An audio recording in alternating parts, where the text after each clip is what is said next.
বিসমিল্লাহির রহমানির রহিম। আসসালামু আলাইকুম। সবাইকে ওয়েলকাম করছি শিউলি কিচেন গার্ডেন অ্যান্ড লাইফস্টাইলের নতুন আরেকটি ভিডিও দেখার জন্য।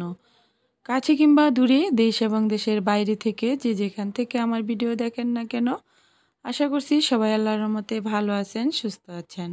আমরাও আলহামদুলিল্লাহ পরিবার পরিজন নিয়ে আল্লাহর রহমতে ভালো আছি।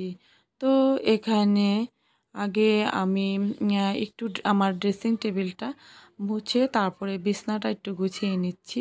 আসলে এটা স্কুল থেকে আসার পরে সকালে একবার গুছিয়ে গেছি, এখন আবার যেহেতু বৃষ্টির দিন ছেলেরা বিছানায় শুয়েছিল, তো সেজন্য বিছানাটা কিন্তু আবার আমি সব কিছু গুছিয়ে ওয়ারড্রোবে কাঁথাগুলো ভরে রাখলাম। আর এই যে এখানে বিছানাটা আমি একটু ঝেড়ে গুছিয়ে দেব।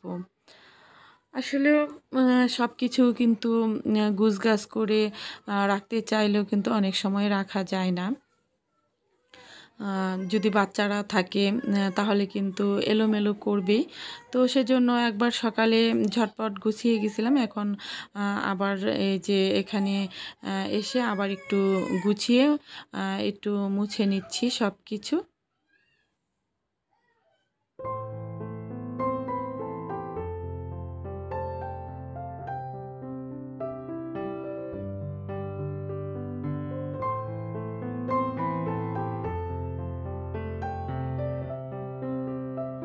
তো বিছানাটা আমার গোছানো শেষ হয়ে গেছে। এখন আমি অফ ক্যামেরায় কিন্তু একটু ঘরগুলো ঝেড়ে নেব। আর এদিকে আমি এই যে ছোট মাছ কিন্তু ভিজিয়ে রাখছি, এটা মূলা দিয়ে রান্না করব। তো অসময়ের বা সিজন ছাড়া কোনো সবজি আসলেও খেতে কিন্তু বেশি একটা ভালো লাগে না।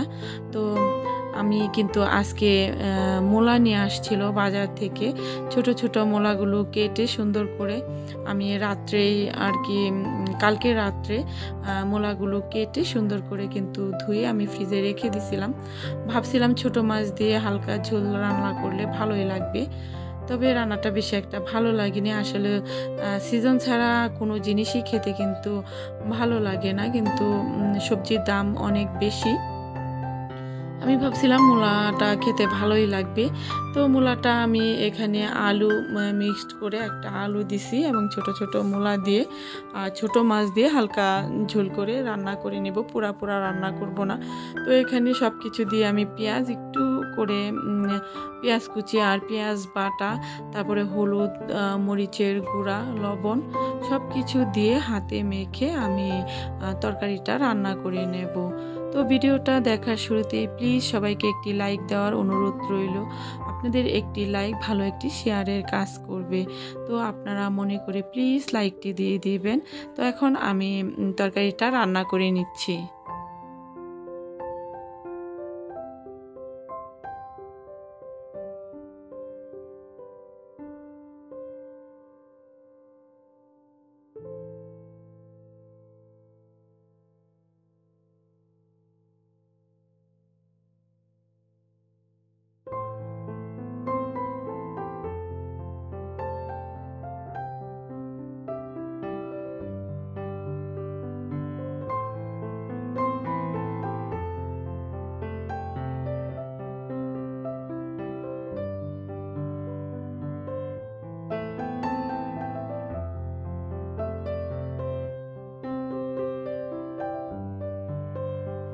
তো তরকারিটা ভালো করে মেখে সুন্দর করে মেখে তারপরে যে উপরে আমি মাছগুলো দিয়ে আবার মেখে ঢেকে রান্না করে নেব।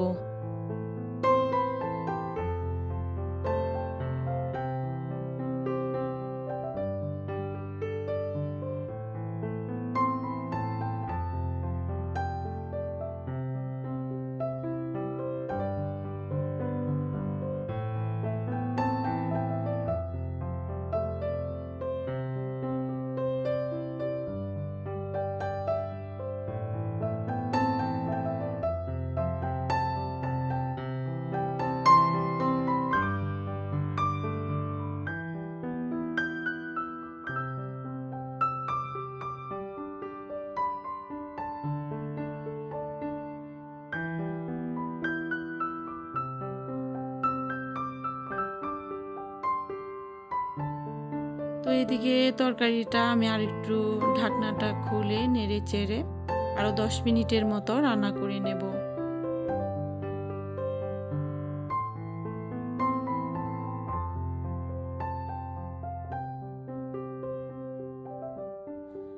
তো অফ ক্যামেরায় কিন্তু আমি ফ্রোজেন করা জলপাই দিয়ে ডাল রান্না করে নিছি। আর এই যে আমার মাছের চচ্চড়িটা মূলো দিয়ে হয়ে গেছে। আবার আমি এই যে ফ্রিজে মূলা শাক সিদ্ধ করে রাখছিলাম, তো এই শাকটাও আমি এখন ভাজি করে নেব।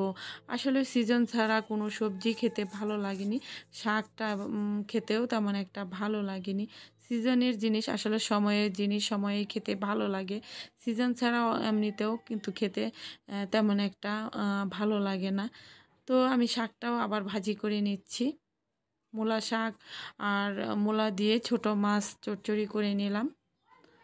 তো এখানে আমি রসুন পেঁয়াজ কুচি তেলের মধ্যে ভালো করে আমি ভেজে তারপরে শাকটা রান্না করে নেব।